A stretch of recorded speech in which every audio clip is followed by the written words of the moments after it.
What we are really hoping is that by sharing in stories with one another, you're going to get to know people in a different way. You're going to discover that we are community, whether this is your first time here or whether you've been here week after week and year after year for a long time. We are a community and we are grounded in the love of Christ, and that's why we're here.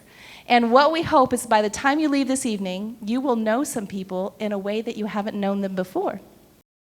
Our next speaker is Amy Stone, and Amy has been coming for, I have to read, about 4 years now. And she first came to us, she shared a dance in our morning services as part of another group, and it was just wonderful. And then they started coming, Amy and her mom Cindy, and it's just been delightful to have them here. Amy volunteers her time to working with medically fragile children. And I said, Amy, what would you like people to know about you? And she said, tell them I love being an advocate for those without a voice and creating an inclusive and understanding world. Please welcome Amy Stone.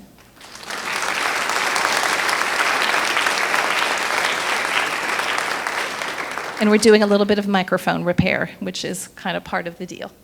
So, I don't know if you guys can hear me, because this mic is coming off my ear and doing crazy things. But, hi, my name is Amy. I have CP, and I'm happy to come share my story. So, my story is a very interesting one.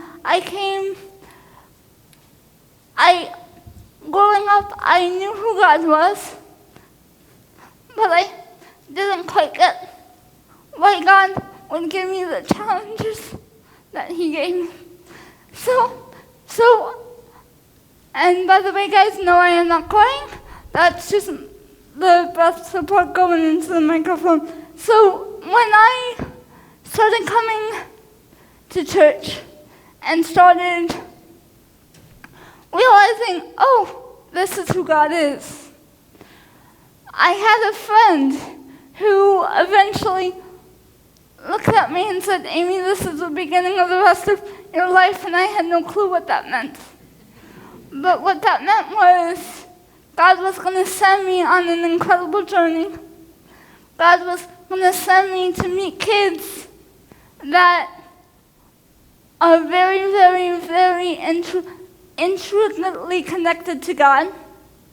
They are very, very, very innocent individuals who, technically, I always say they are angels because they are here with a message.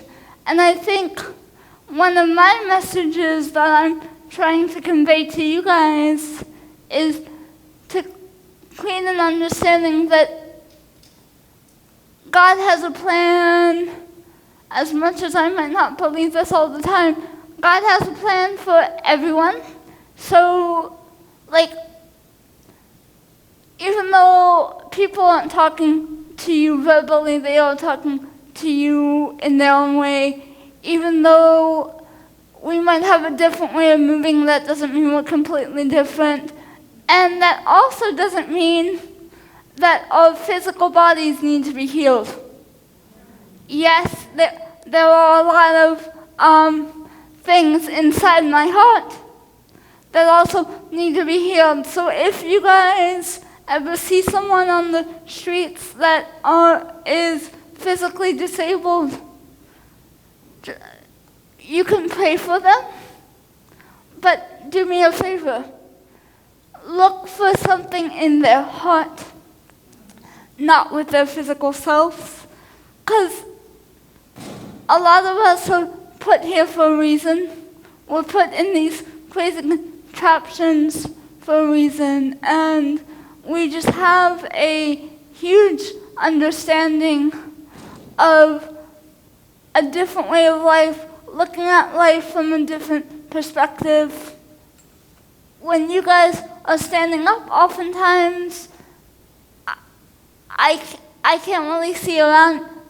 I can't really see around you guys. But truth be told, I hear your voices. And when you guys are looking up at the screen, I'm also visually impaired, so I can't see. But if I hear some of the songs that are on the radio, I can still sing along. In fact, I might get myself in trouble tonight because I've got this microphone on my face and they might pick it up. But thank you guys so much for being so willing to help me create a more inclusive and understanding world. Thank you for letting me share a part of my story.